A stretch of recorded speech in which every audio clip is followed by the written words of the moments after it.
Daawwattoota keenya jaallatamoo fi kabajamoo gabaasa keenya kana keessatti gara godina Shawaa Bahaa dhaquun haala finxaaleeyyiin Amaaraa gara godina Shawaa Bahaa aanaa Fantaallee fi Boosetii keessatti babal'achuun weerara lafaa gaggeessuudhaan miidhaa saba Oromoo irratti gaggeessaa jiran irraa gabaasaa fi odeeffannoo qabna nu waliin turtii dansa. Godina Shawaa Bahaa kan naannoo Oromiyaa daangaa Amaaraattu argamu keessatti taateewwan gosa gabaafamaa jira. Taateewwan gabaafamaa jiran keessaa tokkni walitti bu'iinsi Qorkee bakka jedhamutti humnoota Amaaraa shiftoota Minjaar Shonkor yookaan Minjaaree jedhamuu fi uummata naannoo kan jiraatu ka qubatu ka Karrayyuu ka Oromoo jidduutu akka dhalatettu jira.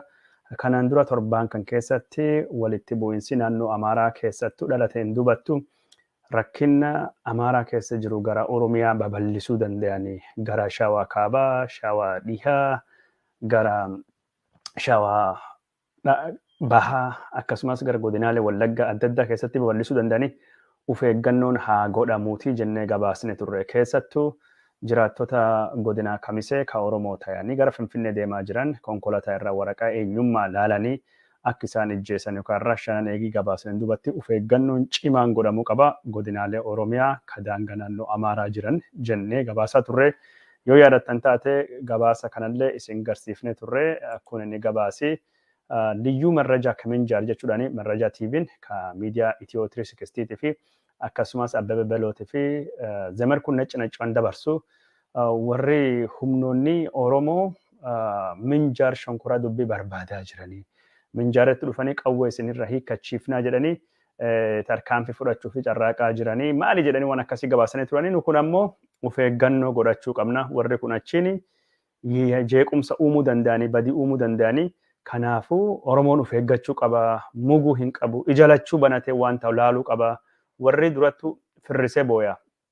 Durattu firrisee waan godhu deeman namatti himanii wanni isaanii gaarummaan iccitii warra hin dhokattu jeequmsa uumuu deemanii waraan uumuu deemanii kanaaf waan kanaaf of eeggannoon tahuu qabaa jennee dubbachaa turre amma akka dhagayaa jirrutti godina Shawaa Kaabaa ka Amaaraa godini Shawaa Kaabaa ka Amaaraatii fi godini Shawaa Bahaa ka Oromiyaa wal daangessanii bakki kan keessatti humnoonni Amaaraa ka aanaa Minjaar Shonkor irra dhufanii humnoota Oromiyaatiin uummata lafaatiin walitti bu'aa jiran. Uummata lafaatiin walitti bu'aa jiranii kaayoo warra magaalaa Qorkee ka kanaan dura fudhatanii irratti haala itti jiran jabeeffachuu qabiyyee warra ka magaalaa Qorkeetii fi qarqara kana jabeeffachuudha. Magaalii Qorkee kunin karaa baaburaa Itoophiyaa fi Jabuutii walitti fidu irra jirti. Magaalaa naannoo Amaaraa ka karaa baaburaa qofa gubbaa jirtu bakki kan akka malee qabachuu barbaadanii maal jennaan karaa Jabuutii walitti fiddi bakki Awaashii kunin lafa misaa lafa qonnaattu jira. Bakki Awaashii kun Finfinneetti dhiyaata investimentii turizimii fi jira. Bakki Awaashii kun jiddu galeessi biyyaati karoora warri Finfinnee fi naannoo Amaaraa durii wal tuksiifna jedhu sun qaama suniiti. Lafti kun yeroo mootummaa coomsaatii fi yeroo heeraa qaama naannoo Oromiyaa turte haa taatu malee walitti bu'iinsa adda addaa godhamuun uummata Oromoo Karrayyuu karaa walii biraatiin ammoo aanaa Boosetii uummata jiillee dhiibuudhaan lafa arartii akka Boolloo, lafa akka Malkajiloo, lafa akka Qorkee, lafa hedduu fudhatanii jiran jechuudha. Lafi isaan fudhatan keessaa tokkinam magaalaa Awuraa Godaanaa jedhanii itti moggaasan kan. Magaalii kun maqaan isaa Qorkeedha. Magaalaa Qorkee kan fudhatanii bulchiinsa ammayyaa ta'an itti dhaabbatanii aanaa Minjaar Shonkorii magaalaa Qorkee jedhanii haala gosa kanaatiin jeequmsi bakki kanattu geessaa jiranii. Jeequmsi bakki kana jeequmsa babal'achuuti, jeequmsa lafa fudhachuuti. Awuraa Godaanaa jedhanii mallattoo akkasitti godhatanii to'atanii jiran. Waggoota dabran kana magaalii kunin bulchiinsa warra jal turte. Mootummaan naannoo Oromiyaa deebisuuf illee wanni carraaqeen turre yeroo Abbaa Duulaa Gammadaa yeroo filannoo bara 2005 dubattuu waan kan sirreessuu fi carraaqamaa jira. Ammaan tan ammoo gaafii falmii garlachuun nu ka'aa jira jedhamee dubbatamaa jira. Naannoon Amaaraa kiyyaa jettee lafa biraallee gaafattee jirti. Naannoon Oromiyaallee gaafattee jirti waan jedhamutu jira. Yeroo adda addattuu naannoo kan keessatti jeequmsa gosa humnoonni Amaaraa kaasaa turanii lafa kana ka warra ta'u mirkaneeffachuu fi lafti kun keenya jedhanii mirkaneeffachuu fi kan qofaa miti irraan buutii fudhatanii jiranii qorkee fudhatanii jiranii qorkee maqaallee irra jijjiiranii awuraa godaanaa ketema jedhan. Awuraa godaanaa jechuun karaa guddaa jechuudha. Karaa makiinaatii fi karaa baaburaattuu keessa bahaa. Awuraa godaanaa jechuun karaa guddaa jechuudha. Karaa konkolaataa guddaa jechuudha. Karaa guddaa jedhanii maqaa hin taanellee itti baasanii kan qofaa miti malka jiloo fudhatanii jiranii magaalaa biraallee dhiyoo kan fudhatanii jiran kaawwanni jiran. Godina Booset Shawaa Bahaa Booset keessatti ammoo aanaalee hedduu lafa hedduu fudhatanii amma bakka kan hunda keessattuu shiftoonni Amaaraa jeequmsa guddaa kaasanii uummata Oromoo kajiillatii fi uummata Oromoo Karrayyuu irratti miidhaa guddaa balaa guddaa dhaqqabsaa jiranii jeequmsi kana mootummaan akka inni dhaabsisu waan kana jechuun humni raayyaa ittisa biyya daddafee garsuun deemee adoo badiin hin babal'anne akka inni dhaabbatu akka godhamu asumaan dhaamsa dabarraa jirra. Naannoo kan keessatti uummanni Karrayyuu saba xiqqaadha kan jiru kun yeroo adda addaattu bifa adda addaatiin miidhamaa jira. Gatii guddaallee kaffalaa jira gara mootummaatiin rakkoo kan sirreessuu fi yookaan ammoo rakkoo kanaa fi fala dhahuu fi wanni godhamee quubsa miti. Inumaayyuu mootummaan warra Amaaraas wajjin ta'e uummata Karrayyuu irrattu haleellaa yoo dhaqqabsu abbootii gadaa warrallee yoo ijjeesu waan akkasii garra warri Amaaraa kaayoon isaanii kan uummata kan ittiin rukuchiisaa dhoofsisaa turanii warri kunini OLF shanii ABO shanii wajjin jiranii biyya balleessanii badiin deemanii mootummaan tarkaanfii irratti nu fudhatu jechuudhani mootummaa fi uummata kan jidduu seenanii qaawumanii rukuchiisaa turanii ammaan tan ammoo kallattiin raayyaa ittisa biyyaa kan naannoo san jirullee humnoota Oromiyaa kan addaa naannoo san jiru milishoota waan adda hunda rukutaa jiranii haala gosa kanaatiin jeequmsi kunini babal'achaa jira. Ammaan tana haga fantaallee dhufanii jeequmsa adda addaa kaasaa jiran. Oda jechaa jirru awuraa godaana magaalaa warri ittiin jedhu qorkee jedhamu kunini achirraa kiiloomeetirii fantaallee magaalaa guddoo aanaa fantaallee irraa yoo akkam fagaate mata haraa irraa kiiloomeetirii 15 kiiloomeetirii 20 keessa bakka jirtu fageenya hin qabdu achittu jaaramee adda adda jaarratanii jaaramee sunirra warri jaaramee minjaareen achi dhuftee haleellaa gooti godina Shawaa Bahaa ka Oromiyaa kan keessattu gaafa Jawaar ijjeefame haga magaalaa Adaamaa fa hunda keessa namni 27 ol ijjeese warri minjaaree kan gurmaa'e akka malee weerara adda adda gara Oromiyaatti godhanii haga magaalaa Adaamaa dabalate jechuudha. Warra kanattu ammaan tanallee jeequmsa uumaa jira. Naannoo kan keessattuu ajjeechaan gos kana akka malee baratamee jira. Ajjeechaan gos kana kunini yeroo ammaan tana babal'achaa jira. Oromoo qofaa miti Oromoo alallee warri ta'ellee xiyyeeffachaa jira. Garuu warri bifa tokkoon jala miliqa. Wanta hunda yeroo inni ta'u Oneeg shaneettu godhee ABO'ttu godhee warra akkasii kanattu ajjeechaa jechuudhani mootummaa fi uummata Oromoo Karrayyuu sun walitti buusanii jala miliqaa turanii badii gos kana dhaqqabsaa turanii garuu ammaan tana wanni kun haga tokkotti hubatamee jira mootummaaf warri waan walitti bu'aa jiruuf mootummaan rakkoo jirtu hubatee jira jechuudha. Konkolaataa karaa Tigraay deemaa jiru dhiyoo karaan baname jennaan magaala Fantaallee akkuma baheeni konkolaataa Tigraay deemuttu jiru rukutanii baasii Salaam jedhamu keessattuu nama fixan haga nama 7 shofeerii fi raddaatti dabalatee ejjesan jechuun milishoonni garuu kan isaan ittiin jedhan maali? Oneeg shanee waan akkasiitti jedhanii jala miliqanii dhuma irrattuu garuu shakkiin hedduun lakkii warra sanii miti milishoota shiftoota Amaaraati ka'achi Tigraay konkolaataan akka hin deemne barbaadan. Maaliif konkolaataan karaa Jabuutii deemu achiin darbu ka Tigraay tuqame hin beeku. Oneeg shaneen yoo tokko tuqe kaan madhiisa yoo barbaade. Yeroo hundayyuu ABO'n naannoo san keessa socho'a waan taateef warri ABO jedhanii jala miliqaa turanii garuu amma shakkiin garuu irratti deebitee jirti. Gara biraatiin ammoo hoogganaan Biltsiginnaa ka Affarii tokkini ijjeefamee jira naannoo kan keessatti ibsi kunini ibsa paartiin Biltsiginnaa Affarii baase akka isaan baasanitti Umar Lammaat namni jedhamu hoogganaan warra kalee Adaama irraa gara magaalaa Awaash odoo deemaa jiru karaa gubbaatti shororkeessitoonni dhukaasaa bananiin nama kana ijjeessanii jiranii jedha. Nama jechuun Umar Lammaa jedhama. Umar Lammaati jedhee barreessa afaan Affaariitiin. Namni kunini kalee ijjeefamee jira. Obboleessi isaa Umar Lammaa jedhamu waliin obboleessi isaallee wajjin ijjeefame. Obboleessi isaallee wajjin nam lama obboleeyyan jechuudha. Maqaan obboleessi isaa bakka biraatti rukutamee jira. As ibsa kan gubbaattu maqaan isaa hin tuqamne hoogganaa warra Haruunkaa Ana Harunkaa jedhamu itti gaafatama jaarmaayinsa Biltsiginnaa dhaabbata naannoo suniiti jechuudha. Namni kunneen akkasittu ijjeefamee jira jechuuni paartiin Biltsiginnaa Affarii ibsa isa baase keessattuu addeessa jira. Mee odeeffannoo kana jechuun obboleessaallee maqaan beekamee jira. Madda oduu birarra ganama kan argee jira. Addis istaandardi faalleen cuftuu isaanii qabatanii waan bahanii fi haala gos kanaatiin ka warri quba itti qabe warra biltsiginnaa wanni fakkaate.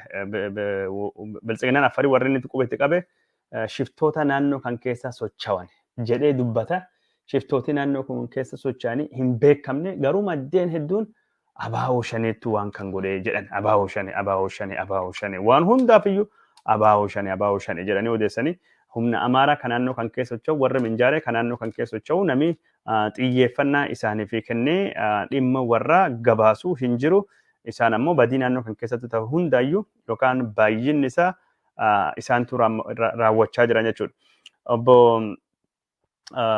Omar Lammaa itti gaafatamaan paartii Biltsiginnaa aanaa harqaa kan naannoo Affarii kunini kalee ijjeefame Adaamarra gara wanti odoo deemaa jiru gara naannoo Affarii deemaa jiru lafa jechuun haroo walanciti lafa gara Awaash naannoo san keessattu ajjeefamuu isattu dhagama. Obboleessa maqaan Muhammad Lammaatidha arga jira. Obboleessa Muhammad Lammaa wajjin ijjeefame namni ijjeefame Umar Lammaa kana jechuudha.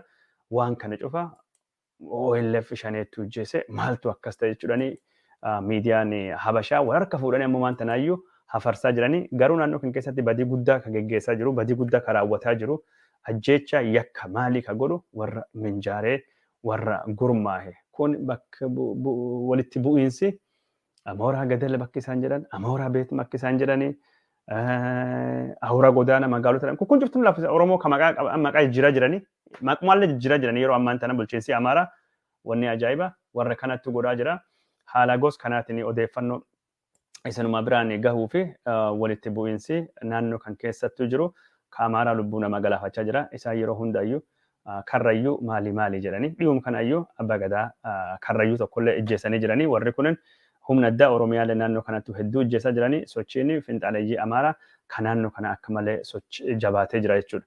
Hoogganaa Umar Lammaa jedhamu ka Biltsiginnaa Affarii ijjeefameen walittu qabate ajjeechan hooggansa Biltsiginnaa Itoophiyaa keessattu akka malee hammaachaa ture.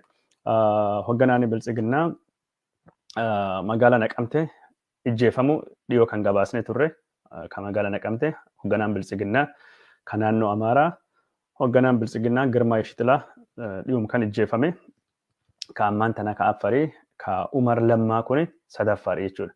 Wal ijjeechan siyaasaa Itoophiyaa keessatti baay'ee baratamaa aadaa tayaa akka dhufe ka agarsiisaa jiru. Daawwattoota keenya jaallatamoo fi kabajamoo odeeffannoon keenya ka isin biraan gayaa jirru akkuma itti fufettu jira amma gara naannoo Oromiyaa irraa gara naannoo Amaaraa deemnee odeeffannoo tokko lama isin biraan geenna. Naannoo Amaaraatiin duratti mee naannoo Tigraahii adeemnuti. Naannoo Tigraahii keessatti yeroo ammaan tana maaltu ta'aa jira jettanii warri gaafachuu barbaaddanii bulchiinsi Geetaachoo Reddaa ka ce'umsaa ka dhaabbatee naannoo Tigraahii kanattu gargaarsa namoomaa qindeessuu fi tajaajila mootummaa deebisuu fi buqqaatota deebisee qubsiisuu fi akka malee carraaqaa jira. Garuu gufuun guddaan isa qunnamee jira. Gufuun guddaan naannoo kan qunname akkuma waraanaan walittu qabatee jiru ummatii buqqa'ee guddaan gargaarsi gahaa argachaa hin jiru. Tajaajila gahaa argachaa hin jiru. Deebisanii ijaaramaa hin jiranii rakkoon dinagdee rakkoon buqqaatota deebisanii qubsiisuu kun rakkoo guddaa ta'ee jira. Ummatii kunin gargaarsa namoomaa mootummaan Ameerikaa dhaabbileen mootummoota gamtoomanii fi dhaabbileen arjooman hedduun kana irratti xiyyeeffachaa turanii kun ammoo Tigraahii keessatti yeroo ammaan tana hanna guna kachachala akka malee hammaatee hundee gadi fageeffateenii akka hin geggeeffamne godhamee jira. Dhaabbileen gargaarsa addunyaa, dhaabbanni nyaata addunyaa, dhaabbanni qonna addunyaa, dhaabbileen mootummoota gamtoomanii, dhaabbanni gargaarsa mootummaa Ameerikaa dabalatee Tigraahii keessattuu hanna midhaan gargaarsaa, saamicha midhaan gargaarsaa, gurgurachuu midhaan gargaarsaa, kachachala guna akka malee hammaaten malaammaltummaa gargaarsa qooduu wajjin walitti hidhatee jiruuni gargaarsa dhaabanii jiran. Gargaarsa Tigraahii dhiyeessan dhaabanii jiranii kunin Geetaachoo Reddaatii fi balaa guddoo ta'uu deema. Naannoo kan keessatti midhaan gargaarsaa gurgurachuun aadaadha jira jedhamee dubbatamaa ture ka ammaan tana baasa. Wanni gos kana takka tahee hin beeku jedhamee dubbatamaa jira. Saamichi hanni gos kana mootummoota addunyaatii fi dhaabbata mootummoota gamtoomaniitiif Ameerikaa akka malee kamamii itti ta'e qorannoon daddafee geggeeffamuu qaba. Aadaa hanna aadaa akkasii gadi fagaate kana buqqifan malee Tigraayyuu deebisanii ijaaruu hin dandeenyu. Yoo maallaqa ijaarsa Tigraayyuu kennine maallaqni kun garam akka inni deemu wabii wa tokko hin qabnu nyaatamuu danda'a, hatamuu danda'a, baduu mala. Kanaaf uf qulqulleessuu qabdan jechuudhani Geetaachoo Raddaa irrattuu dhiibbaa godhuu fi dhaabbileen gargaarsa Tigraahii geessanii dhaabanii jiran. Kun bulchiinsa Geetaachoo Raddaatii fi qormaata akka malee guddataa jira. Maal naannoon kun haga ammaan tana bakki garii weeraraan qabamee jira. Naannoon kun facaafachuu, naannoon kun qotachuu, naannoon kun waan misooma hojii bu'aa qabeessa jedhame irrattuu bobbaa hin jirtu gargaarsa argatti. Gargaarsi sun irra dhaabbatee jennaani sararri jireenya akkuma irra dhaabbate tokkottuu lama qormaata guddaadha jechuudha. Karaa maallaqaatillee taanaan maallaqa biliyoonii 5 kan mootummaan Itoophiyaa dhiyoo kana Tigraahiif kenne sulleen akkuma jiruuni maallaqi achi buuteen isa dhabame bade. Baankii keessa 7-2-7-3 keessatti biliyoonii 5 sun bahe. Namni baankii hin amanu, namni sirni gabaa hin amanu maallaqi dhufnaan daddafee baafata. Maal jennaan ammallee waraanii deebi'ee maallaqi nurraa qabame baankiin cufamuu danda'a jedhee namni daddafee baankii keessa maallaqa baafata.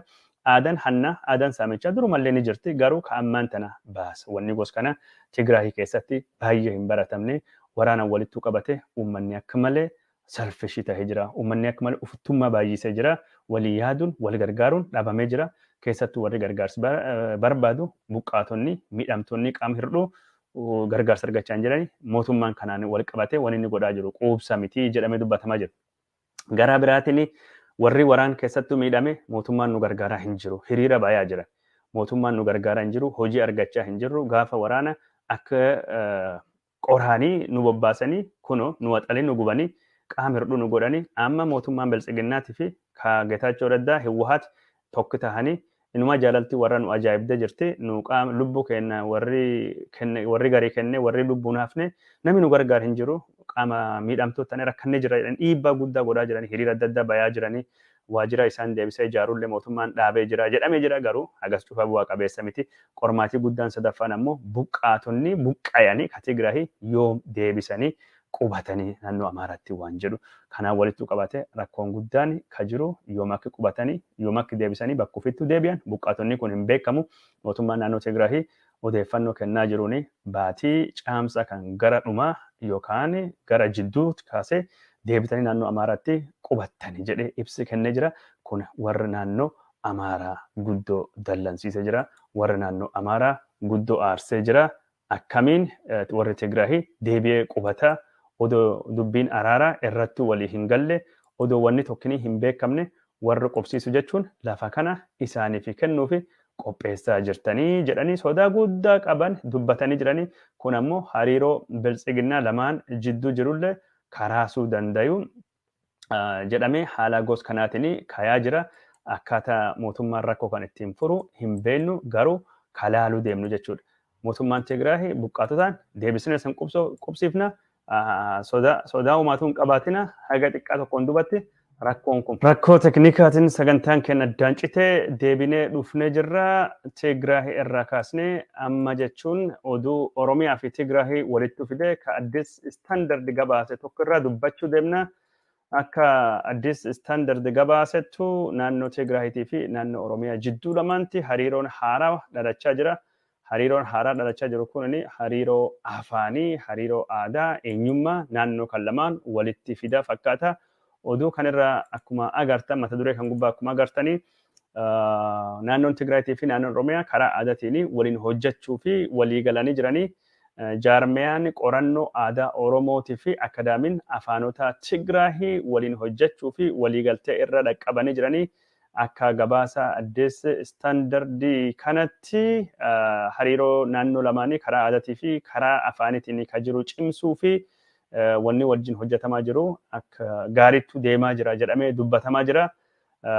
Warra hoggansa naannoo Tigraahii ka Oromiyaa dhufanii daawwachaa jiranii fi barruu fi waan adda addaa ka afaan Oromootiin barreeffamee agarsiifamee jira. Warri Tigraahilleen uummata Oromootii fi uummata Tigraahii kana aadaa fi afaaniin walitti dhiyeessanii uummati kun daran akka walitti dhiyaatu godhuu fi ni carraaqna ni hojjanna waan jedhan agarsiisanii jiranii. Kun waan akka malee jajjabeeffamaa jira. Hariiroon Tigraayitii fi Oromiyaa jidduu jirtu hariiroo istiraateejikii hariiroo obboleeyyanummaati. Keessattuu karaa afaaniitiin wanni godhamaa jiru waan akka malee jajjabeeffamuu qabu, waan akka malee gaariiti. Naannoon Tigraahii afaan Amaariffaa akka hin baratamne barbaaddi jedhama. Bakka sun afaan Oromoolee buusuu feetillee waan jedhamutu dubbatamaa jira. Uummata afaan Oromoo dubbatuttu Tigraahii keessa qubata. Uummata raayyaa mirga isaanii kabachiisuufillee kakkana cufafiyyuu Tigraahii wajjin karaa aadaatii fi karaa hawaasaatiin, karaa afaaniitiin hariiroo jiru cimsuun akka malee baay'ee barbaachisa. Hariiroon gosa kana naannolee hunda wajjin akka babal'atu godhuun gaarii.